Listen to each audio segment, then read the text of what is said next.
My feet pounded over the stones of the dark shore. I rushed down the edge of the creek, wondering how long until I'd make it back onto our land, back to my sister. Too long, I thought hopelessly. She's as good as dead. Images played in my mind. Images of a shadow with cinder-light eyes, crouched over Harriet, its long limbs playing over her corpse. I'd seen it in my dream. An omen. Faster, I've got to pick up the pace.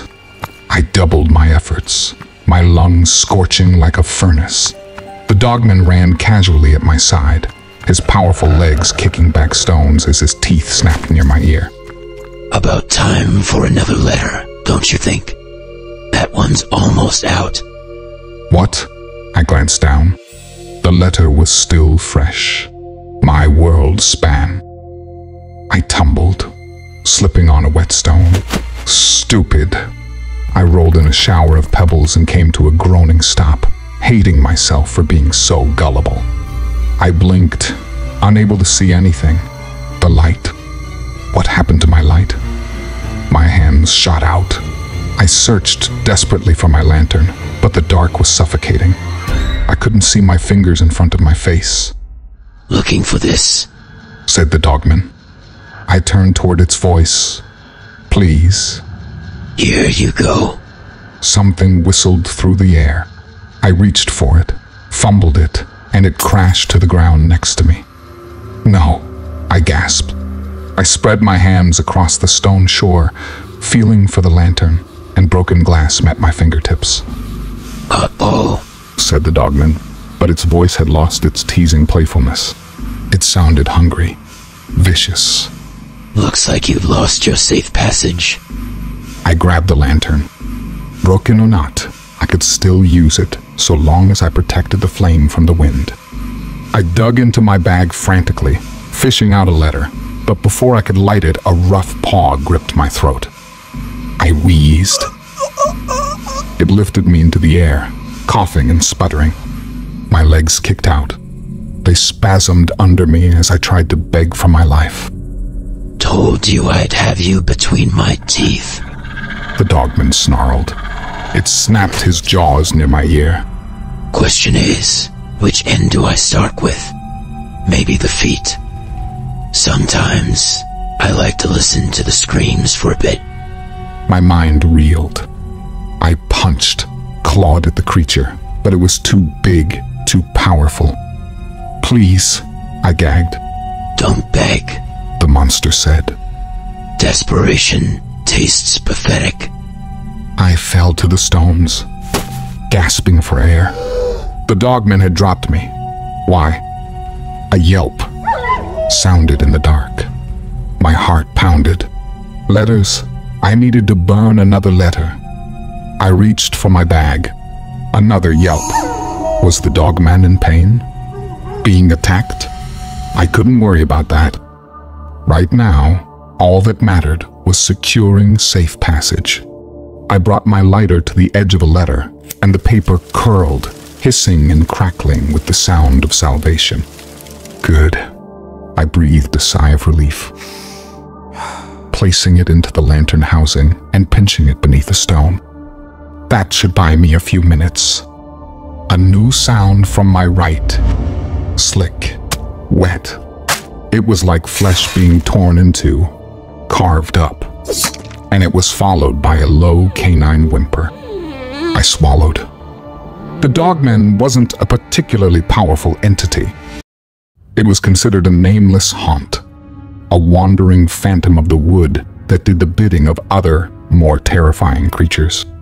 But as nameless haunts went, dogmen were fierce beasts, and anything that could threaten a creature like that was wisely feared. "Hello?" I said uneasily to the dark. My lantern flickered, revealing a scene upon the rocky shore. Blood. It trickled over the stones, flowing past my boots and down into the babbling creek. I inched closer. A body lay on the ground. The dogman's. It wheezed, heaving weak breaths as something carved into its neck, working its way back and forth across the thick muscle with practiced efficiency. "You're rusty," said a voice, cold and haunting. It belonged to a man. He stopped carving the creature's head, lifting the blade onto his broad shoulders where it gleamed serrated silver. I raised my lantern. My feet stumbled backward, my mouth moving wordlessly. The man was tall, far taller than I remembered. His hair fell around his neck in a black mane, and his lips spread into a midnight smile. "At long last," he said, "the prodigal son returns, and with him brings the end of all things." "You," I breathed. It was all I could think to say. No words could express the hurricane of emotions, of rage, pain, and hatred I felt in that moment. I hadn't looked into those eyes since I'd watched them kill my mother 30 years ago. "What's the matter?" asked the man. "Don't you want to give your big brother a hug?" "You," I spat, body vibrating with rage. I lunged at Wesley, lunged at the bastard that took my mother from me, took our mother from us. He sidestepped me, slapping my back with the flat of the machete. "Easy does it, little brother," he said, sneering. "You haven't got time to be wasting on me, do you?" He nodded toward my lantern and the flickering flame inside. I swallowed. The letter was almost out. I reached into my bag to grab another but felt only a handful left. How? "When you fell," Wesley said, as if reading my mind. "Your letters spilled out everywhere. Most washed downstream." My heart sank. But then, almost as soon as it came, my disappointment was replaced with fury. "Then I'm dead anyway. I might as well take you with me." He lifted the machete, the silver of the blade glinting at my throat. "I wouldn't," he said flatly. "I don't want to hurt you, Jasper. And I mean that." I grit my teeth. "You fucking killed her. You killed her, and you ate her heart. You twisted, monstrous piece of shit. I told you then, and I'll tell you now. It was necessary. For you and for Harriet. For all of Gloomfall." He lowered his machete. "I'm not buying it," I spat. "What reason could possibly justify that? You tore our family apart. You killed Mom. It's not that simple. There are things you don't understand about." Crows launched themselves from nearby trees, their caws echoing into the black ether. Something rumbled in the distance. Something heavy, powerful. Wesley's face fell into a frown. "Why do you have to say that word? You need to leave, Jasper. Now. Run. And keep running along the coast. And don't stop." "How?" "I don't have enough letters," I said, gazing toward the now rising sound of approaching thunder. Whatever was out there was closing in. "Forget the letters," snapped Wesley. He jabbed his machete toward the water, toward the lighthouse, toward home. "Follow the river. I'll buy you what time I can." Questions passed my mind, questions like how and why, but instead I nodded lamely. I might have hated Wesley, and I might have wanted to kill him slowly someday myself. But the fact remained that my sister was in danger. She was the entire reason I'd come here. Harriet. "Don't think this is finished," I growled, backing away. "I swear I'll be back for you, Wesley. I'll do what Father should have done 30 years ago." Wesley sighed, paying me a final, mournful look. "I know." He darted off. He dashed across the pebbled beach, moving at almost inhuman speed toward the approaching rumbling. I made for the creek. I moved with more confidence now. I don't know if it was the fact I was overflowing with adrenaline, or if it was the fact that I had so few letters that I couldn't afford to make another misstep. I don't know. All I know is I clambered across the rocky shoreline like I was born for it. 1 step. 2. I lunged, scattering pebbles as my feet tore ahead. It was hard work. I had to keep my broken lantern covered with my hand, and the heat from the letters was burning my palm. But I knew the alternative was much worse. Getting caught out here without safe passage meant the haunts would have their way with me, and I'd seen plenty of what they liked to do to their prey. I kept moving, breath coming in exhausted heaves. Somewhere behind me, I heard the rumbling stop.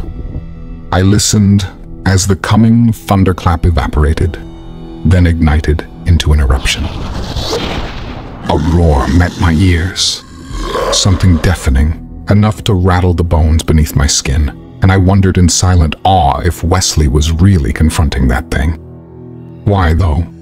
A question for later. Ahead of me rose a new challenge, an almost sheer ridge.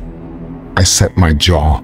My options were to try and walk around it and lose time, burning through my few remaining letters, or attempt to climb it.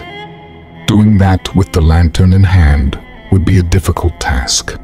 Maybe an impossible one. Another roar.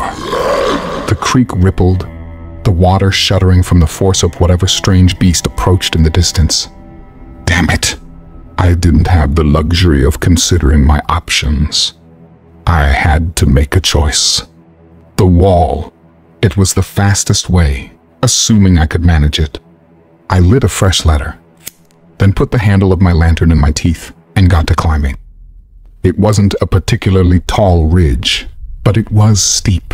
I'd need both hands for this. I gripped the rocky outcroppings, struggling to find purchase in the darkness. Slowly, I inched my way up. At halfway up the face, my teeth began to ache with the weight of the lantern. It banged against the front of the rock wall, the letter inside flickering desperately as it tried to hold its flame. My heart fluttered. Come on, just a little further. I made it. I was up. I set the lantern down on the ledge, then pulled myself over. I took a brief moment to catch my breath, then lifted my light and carried on. This new area was familiar. Even in the dim glow, I recognized aspects of my surroundings, like an old elm tree, or that overgrown fence running along the shoreline. I'd been here before, many times in the past. Where was it, though? The beast roared again. This time, the force was cataclysmic. Trees lurched. They bent forward, keeling beneath the might of the resultant shockwave. A blast of wind tore past me. Twigs and stones whipped about in the hurricane current, cutting into my arms, my face. I shut my eyes, grimacing in the face of gale. Then it dissipated. The wind faded, and once I heard the pebbles begin to scatter back to the ground, I opened my eyes. Darkness. I'd lost my light. No, I hissed. The force of the monster's roar had blown the letter away. I reached into my bag for another, desperately bringing my lighter to it, but something lunged at me from the direction of the overgrown fence. I fell, wrestling as it clawed at me, its skin peeling with every swipe. It smelled of rot, decay. Hungry, it groaned. So hungry. I grunted, trying to kick it off me, but like all haunts, its strength far outstripped its size. Jagged teeth tore into my shoulder. I cried out. The creature began chewing, ripping, and on instinct I grabbed the first thing I could, a stone from the shore, and bashed the monster across the head with it. It rolled off of me. I gasped, feeling warm blood leaking through my shirt. Not good. I reached into my bag for another letter to burn, but my bag wasn't there. It slipped off my shoulder when I fell. I dropped to my knees, feeling around the stones hastily. Where was it? I couldn't see a damn thing. More movement. It came from the trees. Slow, shambling.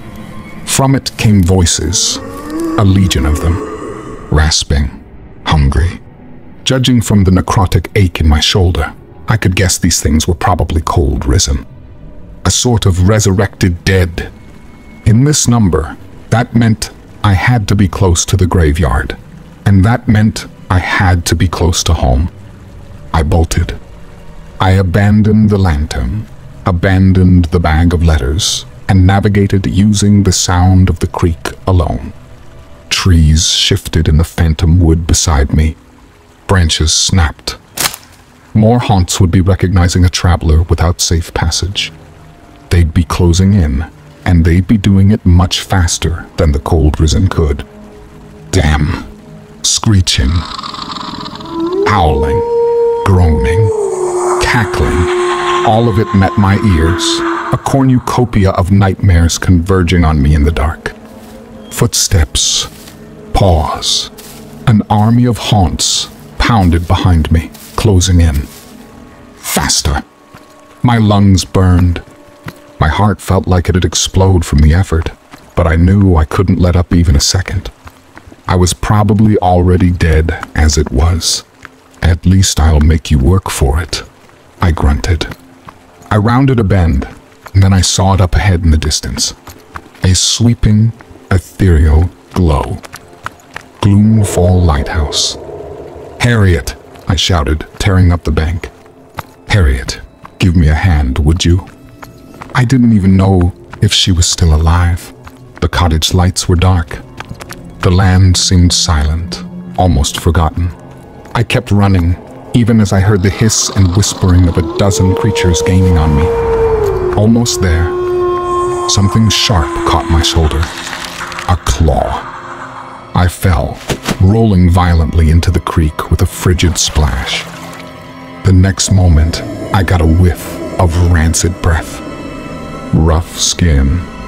100 hands seemed to reach at me, desperate for their pound of flesh. Harriet. Light. It exploded across me. The desperate hands pulled back, retreating to an anguished chorus of screams and whimpers. I lifted an arm, shielding my eyes as I stumbled to my feet. Jasper? It was Harriet's voice, distant. It sounded like she was shouting from atop the lighthouse, and I figured she probably was. The only thing capable of getting those haunts off of me was the full glare of Gloomfall's glow. Is that you down there? She called. I gave a thumbs up in her direction, smiling. Sure is.